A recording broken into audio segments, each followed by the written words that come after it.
अस्सलाम वालेकुम, क्या हाल है आप सबकी। उम्मीद है आप सब लोग बिल्कुल खैरियत से होंगे। आज हमारे किचन में बन रही है चाट। अब बहुत कुछ बन रहा है लेकिन सबसे पहले जो है वो चाट दिखा रहे हैं आपको।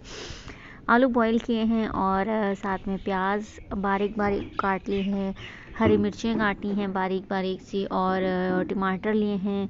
इसके साथ ही जो है हरा धनिया लिया है। इन सारी चीज़ों को हमने बहुत ही बारीक बारीक सा काट के और इसके अंदर शामिल कर लिया। अच्छा, ये हमारी चाट जो आज बन रही है ये तकरीबन आधा किलो चने हैं और उनको नमक डाल के अच्छे से बॉईल कर लिया है। अब बस असेंबलिंग कर रहे हैं हम इसकी एक एक करके सारी चीज़ों की। अच्छा, यहाँ पे लिया है हमने नेशनल का चाट मसाला और इसके अंदर जो है वो लाल मिर्च हमने शामिल नहीं की क्योंकि आंटी वाले लाल मिर्च नहीं पसंद करते खाने में, तो इसीलिए हरी मिर्चें ही जो हैं वो ज़्यादा इसके अंदर डाली हैं। और साथ में चाट मसाले का तकरीबन आधा पैकेट, ये एक पूरा जो पैकेट होता है डब्बे वाला ये लिया था और आधा पैकेट जो है हमने शामिल कर दिया इसमें। बाकी आधा जो है वो बचा के रख लिया था ताकि अगर किसी को चटपटा कम लगे तो वो ऊपर से दोबारा इसके शामिल कर लें। अच्छा जी, चाट मसाला सारा इसके अंदर शामिल करके जो है इसको बहुत ही हल्के हल्के हाथ से जो है इसको मिक्स कर लेना है। और इसके साथ जो है अब बाकी की चीज़ें भी हम इसमें डालते जाएंगे आपको एक एक करके दिखा रहे हैं। अच्छा, ये अब जो है इमली, ये 50 रुपीज़ की इमली थी और इमली को हमने पहले भिगो दिया था आधा घंटा पहले ताकि ये पानी में नरम हो जाए। एक प्याली पानी लिया था और इसी के अंदर जो है इमली अच्छी तरह धो के इसको भिगो दिया और फिर बाद में हाथ से अच्छी तरह मसल के इसकी गुठलियाँ और छिलके जो हैं वो अलहदा कर लिए और इसका जो पल्प है सारा वो अलहदा हो गया था। साथ में दही का बना हुआ रायता ये लिया थे और ये आपको इजीली किसी समोसे वाले के पास से इजीली आपको जो है वो अवेलेबल हो जाएगा, मिल जाएगा आपको। सो ये अलग से लेकर आए थे हम लोग इसके अंदर डालने के लिए क्योंकि ये काफ़ी ज़्यादा चटपटा और बड़ा मज़ेदार सा यहाँ से मिलता है, तो इसीलिए हम ये लेकर आए थे। दही भी डलेगा, बाकी सारी चीज़ें भी इसके लिए रखी हुई हैं। अच्छा, अब इसके अंदर जो है वो चने हमने शामिल कर दिए हैं। अच्छे से बॉईल कर लीजिएगा चने, क्योंकि अगर चना अच्छे से गला हुआ हो, बॉयल हो, तो चाट जो है वो बहुत ही मज़े की लगती है। अगर चने थोड़े कच्चे कच्चे से हों या हार्ड बॉयल हो तो वो इतना अच्छा फिर मज़ा नहीं आता। अच्छा, ये आधा किलो चने थे और इसके अंदर 1 किलो जो है ये दही जो इसमें फेंट के हम लोगों ने डाला है। घर का बना हुआ ताज़ा दही है। इसको थोड़ा सा हमने जो है चम्मच की मदद से जो है वो फेंट लिया था ताकि इसके अंदर कोई लम्स ना बने। और फिर इसको जो है वो हमने इसके अंदर शामिल कर लिया है और अब इन सारी चीज़ों को जो है ना वो हमने बहुत अच्छे से जो है वो हल्के हल्के हाथ से मिक्स कर लेना है। हल्के हाथ से इसलिए कह रही हूँ क्योंकि चने हमारा जो है वो बहुत अच्छे से गला हुआ है, तो अगर आप एकदम से बहुत ही जोशीले अंदाज में इसको हिलाना शुरू करेंगे तो वो सारा जो है ना वो चना टूट के जो है वो अलग-अलग होना शुरू हो जाएगा। सो अब ये सारा जो है दही इसके अंदर हमने अच्छे से शामिल कर दिया है और अब जो है इसकी चाट ऑलमोस्ट रेडी है। नमक भी हम लोगों ने शामिल किया था इसके अंदर, ये नमक है, 1 चम्मच नमक है वो शामिल किया। अच्छा, नमक कम शामिल किया है क्योंकि चाट मसाले के अंदर भी नमक होता है और इसके अलावा जो है चना जब हमने बॉईल किया था उसके अंदर भी हमने नमक शामिल किया था। सो ये हमारी मज़ेदार सी चाट जो है वो रेडी हो चुकी है और देखें ये कितनी यम्मी लग रही है, लेकिन बहुत मज़े की बनी हुई थी। सीरियसली ये बहुत मज़े की बनी हुई थी।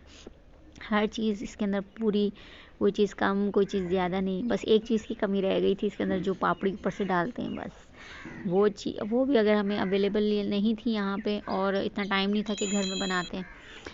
अच्छा जी, यहाँ पे अब साथ में बन रहे हैं पकोड़े और यहाँ पे पहले मैंने आलू लंबे लंबे काट लिए थे इस तरह से गोलाई में और सबसे पहले उनको बेसन के अंदर जो है आम पकोड़ों का जिस तरह से बैटर बनता है उसी तरह से बैटर बना के जो है उसके अंदर अब ये जो है पकोड़ा को फ्राई कर लिया है। और ये देखें। अच्छा, इसको कुछ लोग जो हैं वो पहले उसको रख देते हैं बेसन में मिला के। मैंने ऐसा कुछ भी नहीं किया था। आलू बस एट अ टाइम ही काटे, उनको धोया, बेसन पहले से बना के रख लिया था। बस उसके अंदर जो है वो मैंने डिप करती गई हूँ और उसके अंदर लगाती गई हूँ, ऑयल में डालते गए इस तरह से। एक साइड जब इसकी बन जाएगी, फ्राई हो जाएगी अच्छी तरीके से, तो हमने इसकी दूसरी साइड भी जो है वो पलटते जाएंगे और फ्राई करते जाएंगे हम लोग। सो अब ये देखें एक साइड जो है वो अच्छे से ब्राउन हो गई है, तो अब इसकी साइड्स जो है वो पलट देंगे और ये हमारा जो है रेडी हो जाएंगे, अच्छे से बन जाएंगे।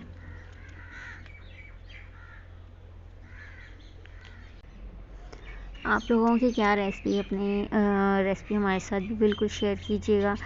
अच्छा, यहाँ पे आलू वाले पकोड़े फ्राई हो चुके थे। अब जो हैं ये सिंपल जिस तरह से बेसन लिया, उसके अंदर हमने अजवाइन 2 चुटकी अजवाइन की डाली है, नमक, मिर्च, सूखा धनिया, ज़ीरा, हरा धनिया शामिल किया है। आलू छोटे छोटे जो हैं वो क्यूब्स करके डाले थे और प्याज भी शामिल की थी। तो पकौड़ों के साथ साथ जो है अब यहाँ पे जो है दूसरे चूल्हे पे हलवा, गाजर का हलवा आज बन रहा है, बहुत मज़े का बना हुआ था। सो रेसिपी ये है कि ये 5 किलो के करीब गाजरें थी, 5 नहीं सॉरी 7 किलो के करीब गाजरें थी। इसको कद्दूकश किया, कद्दूकश करने के बाद जो है इसको ऊपर रखा और इसके अंदर जो है वो दूध शामिल किया है। और दूध की क्या मिकदार थी मुझे अभी सही तरह से याद नहीं है, लेकिन मैं पूछ के जो है वो डिस्क्रिप्शन बॉक्स में अंदर लिख दूँगी। अच्छा, दूध शामिल करके इसको अच्छी तरह से जो है ना वो गला लिया। इतना गलाना है कि ये गाजर बहुत अच्छे से गल जाए और दूध जो है वो सारा इसका जो है वो खुश्क होकर बिल्कुल खोए की तरह बन जाए। यहाँ पे आप देख रहे हैं सामने बिल्कुल भी दूध जो है वो नहीं है, इसके अंदर दूध सारा खुश्क हो गया है और बिल्कुल जो छोटे छोटा आपको ये देखें नज़र आ रहा होगा, ये खोए की तरह जो है ना वो बन गया है सारा।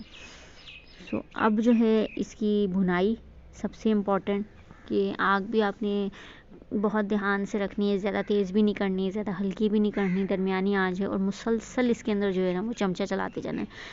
अब इस स्टेज पे आपने इसको बिल्कुल भी नहीं छोड़ना है। यहाँ से आपकी जो असल मेहनत जो है ना वो ये शुरू हो जाती है यहाँ से, क्योंकि ज़रा सा भी अगर आप इसको हिलाना जुलाना छोड़ देंगे, चम्मच हिलाना छोड़ देंगे तो ये नीचे लग जाएगा और आपकी सारी मेहनत जो है ना वो बेकार हो जाएगी। बस अब इसको हमने भूनते जाना है इस तरीके से। इसका पानी सारा खुश्क हो गया है। ऑयल इसके अंदर जो है शामिल किया है। ऑयल शामिल करने के बाद जो है अब इसके अंदर हमने चीनी वगैरह शामिल कर दी है और चीनी के साथ ही ये किशमिश जो है ये भी धो के मैंने रख ली थी काफ़ी देर पहले से। इसको मैंने भिगो दिया था ताकि इसके ऊपर काफ़ी सारी मिट्टी वगैरह लगी होती है, तो वो सारी जो है वो डर्ट जो है वो सारा गंदगी कचरा वगैरह जो है वो साफ़ हो जाए। तो अब ये इसको भी साफ़ करके अच्छी तरीके से धो के इसके अंदर डाल दिया है। इलायची, ग्रीन इलायची जो थी वो शामिल कर दी है इसके अंदर ताकि खुशबू जो है वो बहुत अच्छी सी हो जाए। खोपरा इसके अंदर शामिल नहीं किया था क्योंकि अंकल को खोपरा नहीं अच्छा लगता था, तो इस वजह से खोपरा शामिल नहीं किया।